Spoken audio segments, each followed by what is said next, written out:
Hello students, I am Hemlata Mishra from Navjyoti global school पहाड़ पानी।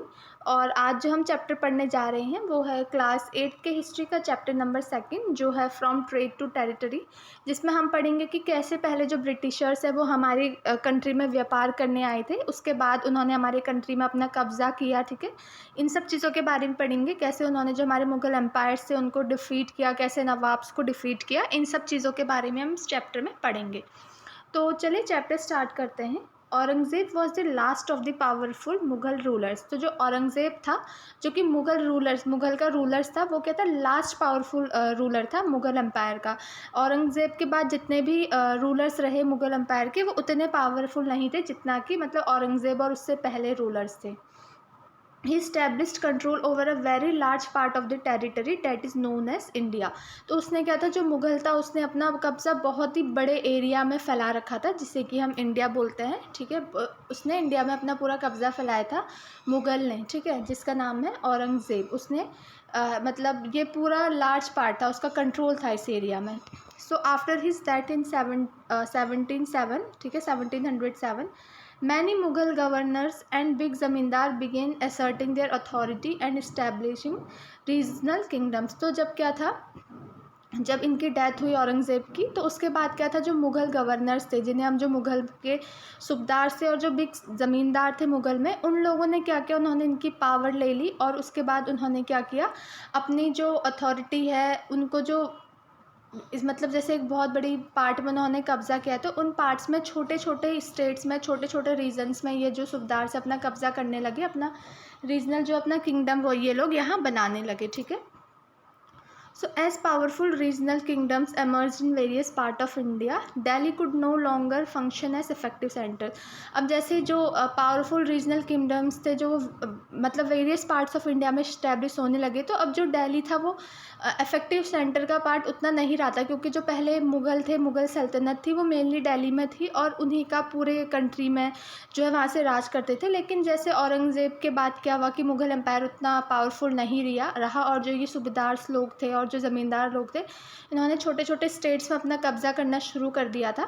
ठीक है, तो उसके बाद दिल्ली जो है इतना इफेक्टिव सेंटर नहीं रहा था कंट्री के लिए।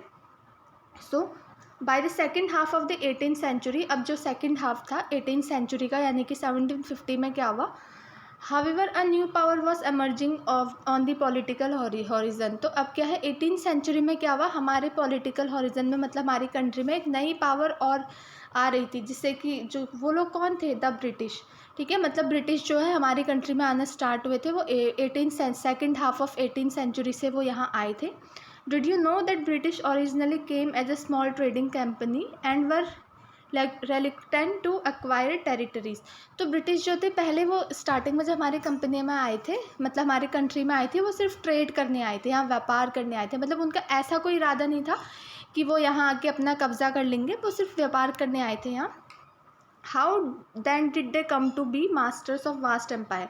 तो जब वो सिर्फ कब्ज़ा करने आए थे, तो उसके बाद वो इतने बड़े एम्पायर के मास्टर कैसे बने और उन्होंने पूरे इंडिया में कब्ज़ा कैसे किया। In this chapter you will see how this came out. तो इस चैप्टर में हम यही देखेंगे कि कैसे जो है ब्रिटिशर्स ने मुग़ल एम्पायर में इंडिया में पूरे अपना कब्ज़ा किया था। So East India company comes east. तो अब देखेंगे जो ईस्ट इंडिया कंपनी हमारे स्टेट में आई थी, उसके बारे में हम देखेंगे। So in 1600 the East India Company acquired a charter from the ruler of England। तो जो ईस्ट इंडिया कंपनी है, उन्होंने रूलर थी जो इंग्लैंड की क्वीन एलिजाबेथ वन, ठीक है, इनसे क्या परमिशन ली थी, उन्होंने उनसे ये परमिशन ली थी कि granting it the sole right to trade with the east. जो ईस्ट इंडिया कंपनी है, उन्होंने जो हमारी इंग्लैंड की जो उनकी इंग्लैंड की रूलर थी क्वीन एलिजाबेथ, उनसे ये परमिशन ली कि वो इंडिया में आएंगे। ठीक है, सिर्फ वही जो है ईस्ट इंडिया जो कंपनी के लोग हैं वही इंडिया में आएंगे। ठीक है, और वो जो है इंडिया में ट्रेड करेंगे। मतलब वो ये उन्होंने ये बोला था कि हमारे अलावा इंग्लैंड से जो है कोई और भी कंपनी यहाँ इंडिया में आके ट्रेड नहीं करेगी। ईस्ट इंडिया कंपनी ने सिर्फ ये परमिशन ले ली थी, जिससे कि वो अपने कॉम्पिटिशन को हटा सके और लोग यहाँ आके ट्रेड ना करें। ठीक है, so granting it the sole right to trade with the east. इसका मतलब ये है कि उन्होंने अकेले एक अधिकार ले लिया था कि वही इंडिया पे आके जो है ट्रेड करेंगे। This mean that no other trading group in England could compete with the East India company. तो इसका मतलब ये है कि और कोई इंग्लैंड का जो और कंपनीज थी, वो क्या है, इस ईस्ट इंडिया कंपनी जो कि ईस्ट से आई थी इंग्लैंड में, वो मतलब और कम्पीट नहीं कर सकती इंग्लैंड के साथ, क्योंकि उन्होंने पहले ही परमिशन ले ली थी कि सिर्फ हम ही लोग जो है इंडिया में जाकर ट्रेड कर सकते हैं और कोई इंग्लैंड से कंपनी नहीं आ सकती है। तो कहीं ना कहीं उन्होंने एक अपना कंपटीशन हटा दिया था जिससे कि सिर्फ वही व्यापार कर सके वहाँ।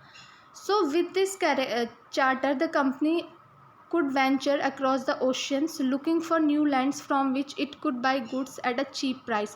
तो मतलब इस जब उन्हें ये अधिकार मिल गया था तो फिर जो ये कंपनी है वो ये रास्ता देखने लगी कि वो ओशियन से कैसे जो है अपने गुड्स को इंडिया से कलेक्ट करके अपने इंग्लैंड में ला सकते हैं और यहाँ जो है वहाँ से कम प्राइस में ख़रीद के ला सकते हैं, and back to Europe to sell at higher prices. तो वही है जो ईस्ट इंडिया कंपनी है वो ये देखने लगी कि कैसे हम इंडिया से जो गुड्स है उनको सस्ते प्राइस में हम ख़रीदें और ओशियन के तरीके से हम ओशियन से कैसे उनको जो है हम यूरोप लेके आए और क्या करें उन्हें हायर प्राइसेस में, मतलब कि बड़े दामों में यहाँ के बेचें। ठीक है, वहाँ से सस्ते दाम में खरीद के लाए, यहाँ बड़े दामों में बेचें जिससे कि उन्हें फ़ायदा हो। ठीक है, so the company did not have to fear competition from other English trading company. So जो कंपनी था उनको जो है ईस्ट इंडिया कंपनी है उनको क्या है औरों का डर नहीं था, कंपटीशन नहीं था कि और ट्रेडिंग कंपनी है और जो ब्रिटिश की कंपनी है, इंग्लैंड की कंपनी है, वो इधर आएंगी या फिर ट्रेड करेंगे जिससे कि हमारा कंपटीशन होगा। वो सिर्फ अकेले ही ऐसी कंपनी थी जो भी इंडिया में है राज कर रही थी। ठीक है, so mercantile trading companies in those days made profit primarily by excluding competition so that they could buy cheap and sell dear। अब देखिए यहाँ पे mercantile क्या है, यहाँ पे दिखाया है a business enterprise that makes profit primarily through trade buying goods cheap and selling them at higher prices। Mercantile मतलब बेसिकली मर्केंटाइल उन लोगों को बोलते थे जो मतलब जिनका अपना एक बिजनेस था, जो कि क्या करते थे कम दामों में चीज़ें खरीदते थे और जो है बड़े दामों में फिर अपनी कंट्रीज़ में जाके बेचते थे। और वो उन लोगों ने क्या था अपना कंपटीशन पहले ही कैसे हटा दिया था वो मैंने आपको बता दिया। उन्होंने परमिशन ले ली थी पहले ही क्वीन एलिजाबेथ I से कि और कोई जो है इंग्लैंड की कंपनी यहाँ के राज नहीं करेगी। The royal charter however could not prevent other European powers from entering the eastern market.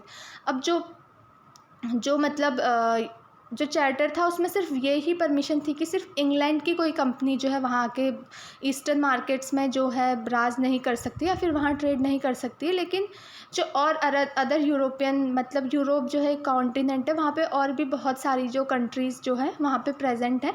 तो सिर्फ उन्होंने इंग्लैंड के लिए परमिशन ली थी कि हम ही जो है वहाँ जाके राज करेंगे, सिर्फ इंग्लैंड की परमिशन ली थी। उनके पास ये परमिशन नहीं थी कि बाकी कंट्रीज़ नहीं आ सकती है वहाँ, बाकी कंट्रीज़ वहाँ जा सकती थी अपना ट्रेड करने के लिए। ठीक है, तो बाकी कंट्रीज़ वहाँ जा सकती थी, तो बाकी कंट्रीज़ भी वहाँ गई बाद में अपना ट्रेड करने के लिए।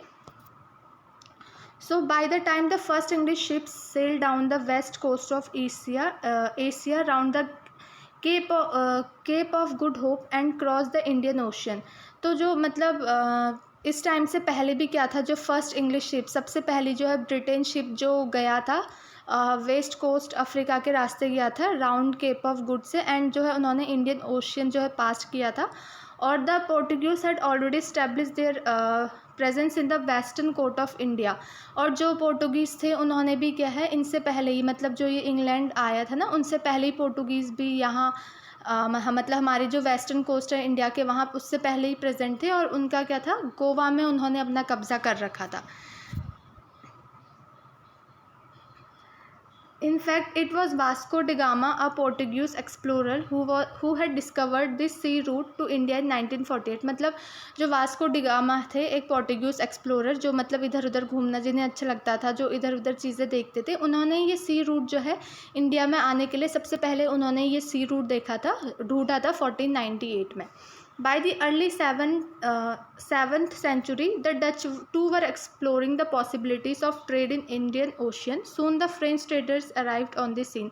मतलब इंग्लैंड के आने से पहले ही बहुत सारे लोग हैं जिन्होंने जो इंडिया में आके रह रहे थे, यहाँ व्यापार करने की देख रहे थे। ठीक है, ऐसा नहीं है कि इंग्लैंड सबसे पहले आई थी, उनसे पहले भी जो पोर्टुगीज़ हो गई या फिर जो डच लोग हो गए, ये सारे लोग जो हैं और फ्रेंच ट्रेडर्स हो गई इंडिया में पहले ही सोच रखा था उन्होंने, या पहले से ही वो आए थे यहाँ ट्रेड करने के लिए।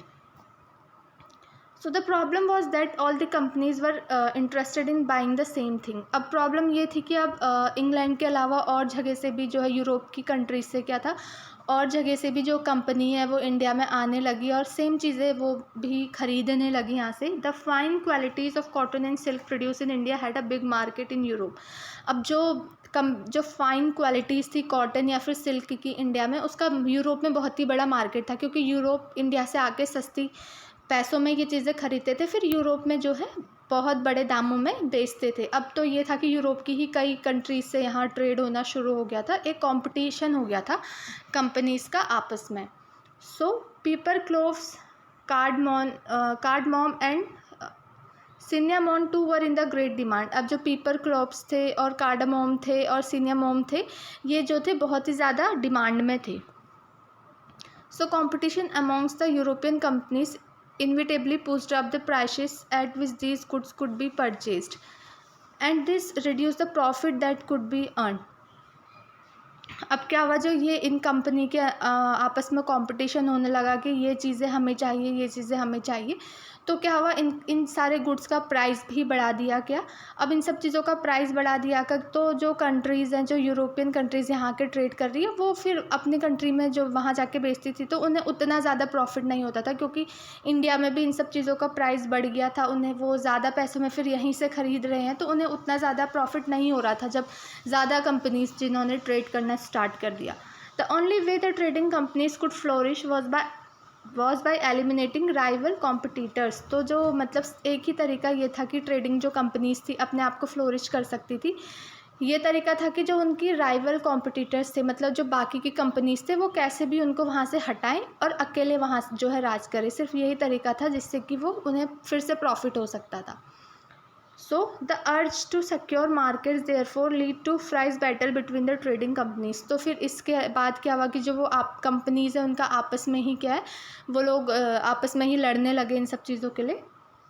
Through the 17th and 18th century they regularly snag each other ships। अब फिर क्या हुआ, उन लोगों ने 17th और 18th सेंचुरी में क्या करना स्टार्ट किया, एक दूसरे के क्या है वो शिप्स जो है वो छीनने लगे, एक दूसरे के रास्ते रोक दिए, जहाँ वो ओशियंस थे, जो रास्ते थे जहाँ से वो इंडिया में आते थे, and prevented rival ships from moving with supplies.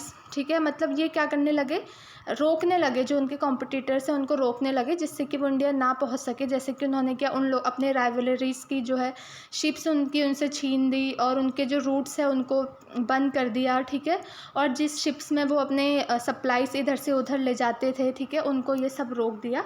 ठीक है, so trade was carried on with arms and trading post were protected through fortification. तो जो ट्रेड था, वो जो लोग थे वो क्या करते थे, अपने पास जो है आर्म्स रखते थे, ताकि अगर मान लीजिए कोई दूसरी कंपनी, कोई जो उनका कॉम्पिटिटर है, वो अगर उन पर हमला करने की भी कोशिश करे तो फिर वो जो है अपने आप को बचा सके। And trading post were protected through fortification. और जो है जो उन्होंने किले विले बना रखे थे इंडिया में ही, जहाँ वो अपना जो गुड्स है उनको स्टोर करके रखते थे पहले ले जाने के लिए, वहाँ भी उन्होंने बहुत सारी आर्म्स या फोर्सेस लगा दी थी, जिससे कि जो दूसरी उनकी राइवलरीज कंपनीज़ हैं, ठीक है, जिससे जो उनके एनिमीज़ है जो कॉम्पीट कर रहे हैं आपस में, ताकि वो वहाँ उनसे कब्जा ना कर सके। So this effort to fortify settlement and carry on profitable trade also led to intense conflict with local rulers। अब क्या था, अब वो आपस में तो जो कंपनीज़ हैं वो लड़ ही रही थी कि हम यहाँ कंपनी हम ट्रेड करेंगे। इसके अलावा क्या था, जो हमारे इंडिया के लोकल रूलर्स थे, उनसे भी उनका बहुत ज़्यादा कॉन्फ्लिक्ट हुआ, क्योंकि इंडियन रूलर्स को भी बहुत ज़्यादा इससे नुकसान हो रहा था। The company therefore found it difficult to separate trade from politics. तो इसलिए कंपनी को भी फिर डिफ़िकल्ट होने लग गया, ठीक है, अपना ट्रेड वहाँ करना, क्योंकि इंडिया के रूलर्स भी उनसे बोलने लगे कि हमें टैक्स दो, ये सब चीज़ें, इसके बारे में हम आगे में पढ़ेंगे। ठीक है, so East India company began trade in Bengal. So East India company ने जो अपना व्यापार करना शुरू किया था वो बंगाल से स्टार्ट किया था। ठीक है, so the first English factory was set up on the banks of river Hooghly in 1651। तो जो सबसे पहले इंग्लिश फैक्ट्री जो है, ब्रिटिश फैक्ट्री, वो सेटअप हुई थी, कहाँ हुई थी, हुगली रिवर के किनारे सेटअप हुई थी। कब, 1651 में। So this was the base from which the company traders known at that time as factors operated. तो सबसे पहले जो है यही कंपनी हमारी जो है उनके ब्रिटिशर्स की उन्होंने इस्टेब्लिश की थी। The the factory had a warehouse where goods for export were stored. इस कंपनी के पास अपने वेयर हाउस भी थे जहाँ जो गुड्स जो सामान उन्होंने क्या है पहुंचाने होते थे अपने यूरोप में, वो यहाँ इस वेयर हाउस में रखते थे। And it has offices where company official sets, और इनके पास ऑफिशियल्स भी थे, ऑफिसेस भी थे अपने जहाँ कंपनी के जो बड़े लोग थे, जो हेड थे, वो बैठते थे और इनको एक्सपोर्ट करने को, सामान को, इन सब चीज़ों के बारे में बातें करते थे। ठीक है। As trade expanded the company persuaded merchants and trader to come and settle near the factory. अब जैसे जैसे इनका व्यापार बढ़ता गया, ठीक है, वैसे वैसे कंपनी ने क्या करा, जो उनके मर्चेंट थे, ठीक है, जो सामान इधर से उधर ले जाते थे, और जो ट्रेडर थे, उन लोगों ने क्या करा, यही जो उनकी फैक्ट्री यहाँ इंडिया में उन्होंने बनाई थी जहाँ वो सामान रखते थे, उसी के आसपास जो है वो आकर रहने लगे। So by 1696 it began building a fort around the settlement। फिर क्या है, इन लोगों ने जब वो यहाँ के रहने लगे तो उन्होंने अपने रहने के लिए क्या करा, यहाँ फोर्ट हो गए अपने बनाने शुरू कर दिए। फिर 2 years later it bribed Mughal official into giving the company ज़मींदारी right over 3 villages. फिर क्या है, कुछ साल बाद क्या है, इन्होंने लोग ब्रिटिशर्स ने क्या, मुगल ऑफिशियल्स को ब्राइब भी दिया, जिससे कि जो है ये लोग अपना 3 विलेजेस के ऊपर जो है अपना वो कर सके, ठीक है, और उनसे टैक्स ले सकें, ये सारी चीज़ें कर सके, उन्होंने घूस दी थी मुगल ऑफिशियल को। So one of this was Kalikata, जो हम एक विलेज था इसमें से उसे कैलिकटा कहते हैं, जिससे कि अब हम कलकत्ता या कोलकाता कहते हैं। It also persuaded the Mughal Emperor Aurangzeb to issue a Farman granting the company the right to duty free. और फिर क्या है, जो हमारे औरंगज़ेब हैं, उन्होंने भी जो है इनको एक फ़रमान दे दिया था कि जो कंपनी है वो यहाँ ट्रेड कर सकती हैं, ठीक है। The company tried continuously to press for more concession and manipulate existing privileges। अब कंपनी को क्या था, और ज़्यादा चीज़ें चाहिए थी, उनकी डिमांड क्या है और ज़्यादा से ज़्यादा बढ़ती जा रही थी। सो औरंगज़ेब फरमान for instant had granted only the company the right to trade duty free. अब जो औरंगज़ेब के फरमान में था, जो औरंगज़ेब ने ऑर्डर दिया था, उसमें सिर्फ ये था कि जो कंपनी है और जो कंपनी में वहाँ लोग काम कर रहे हैं, वो ही लोग सिर्फ वहाँ काम कर सकते हैं, ठीक है, उन्हें ही सिर्फ टैक्स नहीं देना पड़ेगा। लेकिन जो official of the company who were carrying on private trade on the side were expected to pay duty. तो क्या था, लेकिन जो मतलब कंपनी के जो लोग कंपनी के लिए काम कर रहे हैं, कंपनी के अंदर काम कर रहे हैं, उनको तो टैक्स नहीं देना था। लेकिन जो लोग कंपनी में तो काम कर ही रहे हैं, लेकिन उसके अलावा प्राइवेट अपना अलग से भी इन ट्रेड को इकट्ठा कर रहे हैं, अपने साइड में रख रहे हैं, उनसे जो था टैक्स उन्होंने मतलब औरंगज़ेब ने बोला था कि वो लोग टैक्स देंगे, ठीक है, लेकिन दिस दे रिफ्यूज़ टू पे। उससे क्या है, इन लोगों ने जो है, जो ये कंपनी के ऑफिशियल्स प्राइवेट अलग से जो है ये सारी चीज़ें रख रहे थे, उन्होंने टैक्स देने से मना कर दिया। तो जिससे क्या हुआ कि बहुत ही ज़्यादा लॉस हुआ बंगाल के रेवेन्यू को, ठीक है। अब जब इतना ज़्यादा लॉस हुआ तो जो बंगाल के जो नवाब थे, औरंगज़ेब के बाद जो नवाब थे मुर्शिद अली खान, अब उन्होंने क्या, वो कैसे प्रोटेस्ट नहीं करते जब वो उन्होंने देखा कि इतना ज़्यादा लॉस हो रहा है, जो कंपनी है वो तो टैक्स नहीं दे रही है, चलो ठीक है वो टैक्स नहीं दे रही है, पर जो कंपनी में काम कर रहे हैं वो लोग अलग से और अपना कहीं पे जाके व्यापार कर रहे हैं, तो फिर उन लोग को तो टैक्स देना चाहिए, बट वो भी टैक्स नहीं दे रही हैं। तो फिर क्या है, इसमें क्या, जो मुर्शिद अली खान थे, उन्होंने प्रोटेस्ट कैसे नहीं करते, तो उन्होंने इसके खिलाफ़ प्रोटेस्ट भी किया था। तो चलिए, how trade led to battles. इसके बाद जब उन्होंने प्रोटेस्ट करने की सोची, तो अब इसमें यह बताया गया है कि जो व्यापार था, व्यापार अब लड़ाई में कैसे बदला। अब व्यापार से हम व्यापार करने आए थे ना अंग्रेज पहले तो यहाँ, तो फिर यहाँ बैटल्स कैसे होने लगे, इन सब चीज़ों के बारे में इसमें हम देखेंगे, ठीक है। Through the early 18th century the conflict between the company and the nawabs of Bengal intensified. अब क्या हुआ, अर्ली 18th century में जो कॉन्फ्लिक्ट था कंपनी के बीच में और नवाब के बीच में, ये बहुत ज़्यादा वाद विवाद होने लगे थे, क्योंकि ये जो ब्रिटिशर्स लोग थे, जो यहाँ के कंपनी थे, ये लोग यहाँ बहुत सारे रहे थे और बहुत ज़्यादा गुड्स जो इकट्ठा कर रहे थे, लेकिन टैक्स नहीं दे रहे थे, तो बहुत ज़्यादा वाद विवाद हो गए थे इनके बीच में और जो मुग़ल के नवाब हैं उनके बीच में। After the death of Aurangzeb the Bengal nawab asserted their power and autonomy. अब क्या हुआ, जब औरंगज़ेब की डेथ हो गई थी, तो जो बंगाल के नवाब थे उन्होंने उनकी पावर और ऑटोनॉमी जो है उन्होंने ले ली थी, as other regional powers were doing at that time, ठीक है। Murshid Ali Khan was followed Alivardi Khan then Sirajuddaula. अब मुर्शिद अली खान के बाद जो नवाब बने थे वो अलीवर्दी खान बने थे। उसके बाद कौन बने थे? सिराजुद्दौला थे जो नवाब बने थे बंगाल के। और जो मतलब तीनों थे वो ही एक स्ट्रॉन्ग रूलर थे। They refused to grant the company concession demand last to produce for the company right to trade।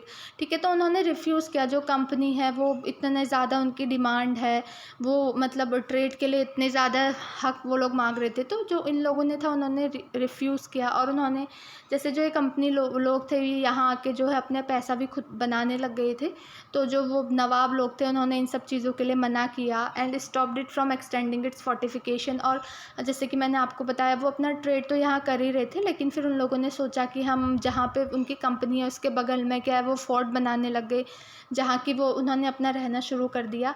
तो ये सब चीज़ें करने से नवाबों ने मना किया, क्योंकि वो टैक्स पे नहीं कर रहे थे इन सब चीज़ों का, और इससे क्या है बंगाल को बहुत ज़्यादा लॉस हो रहा था। So accusing the company of decide, they claimed that the company was depriving the Bengal government of huge amount of revenue and undermining the authority of nawab. फिर ये जो उन्होंने ये क्लेम किया, जो उन्होंने ये बोला कि जो कंपनी है उन्होंने उनके साथ जो है धोखा किया है, वो लोगों ने बंगाल को जो ये दबा रहे हैं, यहाँ इनका बहुत ज़्यादा रेवेन्यू का जो है नुकसान हो रहा है, और ये नवाब की अथॉरिटी को भी ले रहे हैं, दबा रहे हैं। ठीक है, ये सारी चीज़ें नवाब ने उन्होंने बोली। उन्होंने बोला कि इट वाज रिफ्यूजिंग टू पे टैक्स, ये जो है टैक्सेस देने से भी मना कर रहे हैं, और जो है उनको रिस्पेक्टफुल लेटर्स लिख रहे हैं, उनसे गंदी तरह से व्यवहार कर रहे हैं, and trying to humiliate the nawab, और वो नवाब को ह्यूमिलेट करना चाह रहे हैं। ये सब चीज़ें जो हैं ये ब्रिटिशर्स लोग यहाँ करने लग गए थे। So the company on its part declared that the unjust demand of the local official were ruining the trade of the company। तो फिर कंपनी ने बोला, उन्होंने भी खुद बोला कि जो ये डिमांड है लोकल ऑफिशियल की, जो कि उनसे रेवेन्यू मांग रहे, टैक्स मांग रहे हैं, ये सब जो उनकी कंपनी का क्या है व्यापार को कम कर रही है, उनके व्यापार को बर्बाद कर रही है। कंपनी ने ये बोला जो अगर हम टैक्स देंगे, इतनी सारी चीज़ें देंगे, तो हमें फ़ायदा कैसे होगा। So and trade could flourish only if duties were removed. और उन्होंने ये बोला कि और हमारा जो व्यापार है वो तभी चलेगा जब क्या है हमारे टैक्स जो हैं वो हटा दिए जाएंगे। So it was also convince that to expand trade it had to enlarge its settlements by of villages and rebuilt it forts. और वो ये भी बोलने लगे यहाँ के लोगों से कि अगर हम अपना ट्रेड एक्सपेंड करेंगे तो हम यहाँ रहना शुरू करेंगे, ठीक है, और यहाँ विलेजेस बनाना शुरू करेंगे। तो ये सब चीज़ें जो हैं वो बोलने लगे। So the conflict led to, ठीक है, जो फिर इन सारे विवाद थे ये कितने बने, कन्फोर्टेशन, ठीक है, and finally culminated as the famous battle of Plassey. इसके बाद क्या था, बैटल ऑफ प्लासी हुआ इन सब विवादों के बाद, ठीक है, बैटल ऑफ प्लासी जो है ये हुआ। सो बैटल ऑफ प्लासी में हुआ क्या था बैटल ऑफ प्लासी में, when Alivardi Khan died in 1756। जो नवाब थे अलीवर्दी खान, जब वो 1756 में मरे, तो Sirajuddaulah became the nawab of Bengal. जो हमारे सिराजुद्दौला थे वो क्या थे, बंगाल के नवाब बन गए। The company was worried about his power and keen on a puppet ruler who would willing give trade concession and other privileges. तो कंपनी जो थी वो बहुत ही फिर ज़्यादा वो घबरा गए इनकी पावर के बारे में, ठीक है, वो मतलब चाहते थे कि नवाब जो हैं वो उन लोगों से टैक्स ना लें। अब इसके बाद क्या हुआ, जब कंपनी घबरा गई तो फिर उन्होंने अब क्या हुआ, सो इट ट्राइड तो without success the help of one Sirajuddaulah loyal rivals became the नवाब। अब क्या था, उन लोगों ने ट्राई किया कि वो इन लोगों से लड़ाई करेंगे ताकि उन लोगों को टैक्स ना देना पड़े, ठीक है। So an infuriated Sirajuddaula asked the company to stop meddling in the political affairs of it dominion. मतलब जो अंग्रेज़ लोग थे ना, उन्होंने क्या करा कि उन्होंने सोचा कि हम क्या करेंगे, इनसे जो है लड़ाई करेंगे, हम क्या करेंगे, जो सिराजुद्दौला के जो क्या राइवल्स हैं, उनके दुश्मन हैं, ठीक है, उनके साथ मिलेंगे और फिर उनके साथ मिल के जो है इनसे लड़ाई करेंगे, ठीक है। ये सब उन्होंने सोच रखा था, लेकिन ये काम नहीं किया था, उस टाइम पे ये काम नहीं किया। तो इससे क्या हुआ, जो सिराजुद्दौला थे उन्होंने क्या बोला, सो जिस सिराजुद्दौला थे उन्होंने कंपनी से बोला कि उनके पॉलिटिकल अफेयर्स में दखल अंदाजी करना बंद करें, ठीक है, फोर्टिफिकेशन करना बंद करें और जो है रेवेन्यूज़ पे करें। अब इसके बाद क्या हुआ, after negotiation failed the Nawab merged with third